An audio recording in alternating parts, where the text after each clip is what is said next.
Selena, I love that we're starting this off with a laugh.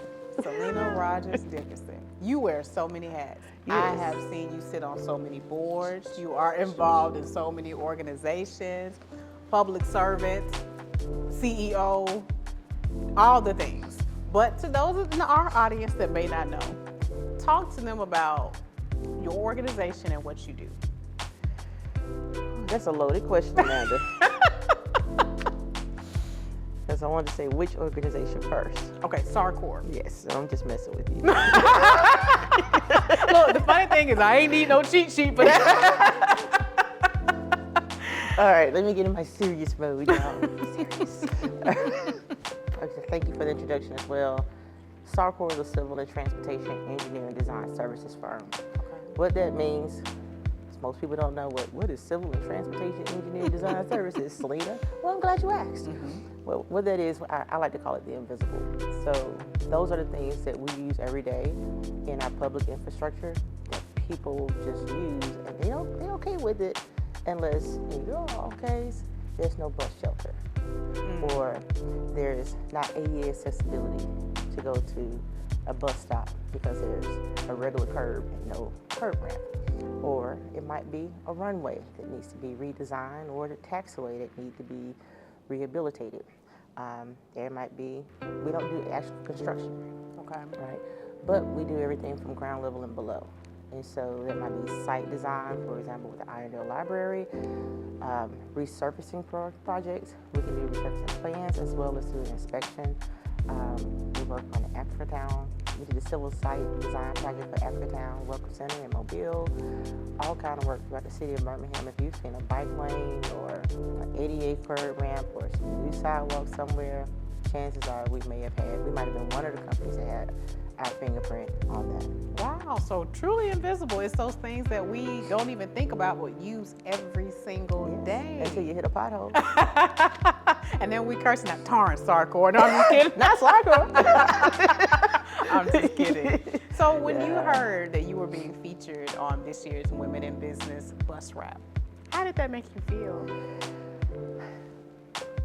Excited first, right? And then very humbled. One reason it was humbling is because I remember growing up and watching my great-grandmother ride the bus. And she would ride downtown, and I would see her walk to the bus stop. That bus stop was just a bus stop. There was no sidewalk, there was no bus stop sign, there was no bench, no shelter, none of those things. She just walked because she knew this is where the bus picked her up. And sometimes she would have to walk down that road from her house a few blocks, and I could just watch out the window. Cars pass by because there are no sidewalks, so she's right on the street. Puddles of water, in elements, all these things. And she would ride this corridor into downtown Birmingham. And after she put on her good wig and her nice shoes, and she had this little handkerchief full of change. And my great-grandmother, Medill, would come back and bring me some little caramels from what's now Innovation Depot, but it used to be Sears and Roebuck. She would come into downtown. Fast forward 30 years, one of my first projects at SARCOR was redesigning a part of that corridor to provide a multimodal facility. I had a bench at the bus stop. I had bicycle lanes. I had sidewalks over near Harrison Park. And my grandmother would get to see. My grandma would got to see that work before she passed. She actually, my baby did that. And it was right on their route to go to Princeton Hospital. Both of my grandmothers got to see it. And actually today is one of my grandmothers' my birthday. Oh, wow. She passed several years ago, but today is her birthday. And so, but it was my great-grandmother who I saw riding transit. And she actually took me for my first bus ride. I was about 3 years old. Wow. And so knowing that was her only means of transportation, right? And that she would take that bus all over the city of Birmingham, and my grandmother would take it from Midfield to over the mountain, They were homemakers for other people. They did the work for taking care of other people's children and other people's homes, and they would catch the bus to do that. And to have my image, which is a direct reflection of my grandmother's and my great-grandmother, means everything to me, because it's bigger than me, and it makes me realize, like, man, I really am the personification of their prayers. Wow. So, sorry, I was going to say, when it comes to young girls, people such as myself, the next generation, what do you want us to think, feel, or see when we see you on that bus driving by?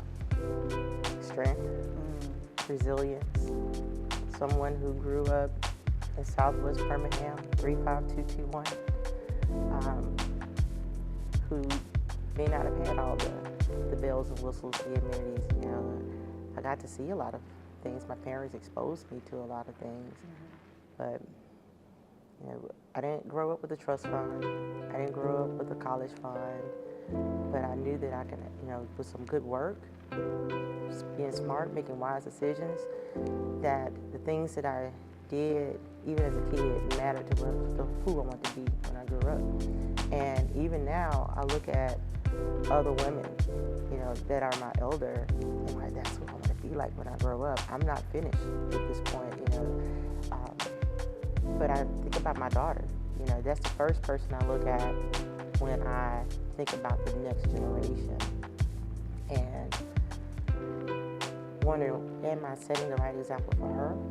Am I doing the things that I'm supposed to do to make sure that she's not just a recipient of all the things that I didn't have growing up, but she's also understanding that it's bigger than her too, so that she'll be able to be a servant leader, and she'll be able to give back, and everything that she does is good intention. Wow. And we appreciate you for showing up, and also we appreciate you for passing the baton, whether we saw you in board meetings or wherever our paths may have crossed, right? Yes. So our mission at BJCTA is connecting people to places, and you touched on this a little bit earlier when you were talking about your great-grandmother. What role do you feel like public transportation plays in connecting our community to small businesses or women-owned businesses or just family-owned businesses? So one, connected corridors, multimodal transportation, that's my wheelhouse. One of the first grants that I wrote was about connected communities and making sure that it was a safe walks to school grant for kids, but I think about it in the purview of how can people get from point A to point B with limited parking, or just want to go out and have a good time without getting a DUI. What is the quality of life? Because what people don't always realize is that having that kind of connectivity is having a bus come through your neighborhood or along your corridor from downtown to the airport or a shopping center on 280 is not a bad thing. It's definitely quite convenient to be able to have these things. And think about how much traffic it alleviates. Think about the things you can do if you just still had to work a little bit longer. You can get it done instead of being frustrated. You can read a book. All these things. The kids will be able to ride safely versus walking in the streets or riding their bikes. All of those things are important because connected communities connect people in real community for safer communities too. So now if you have people who can get from, one of the projects we worked on was the BRT project. And to be a part of something to go from the east side to the west side, it's pretty cool. And now our office is moving between two stops. I was like, man, it's pretty cool. Like, I could literally walk to a stop and get downtown and not have to move my car. And I can still go to my favorite restaurants on lunch because that bus is coming every 15 minutes, like clockwork.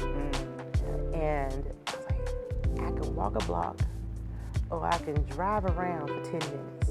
And try to find parking. And try to find a parking space and spend $20 on parking and try to get back.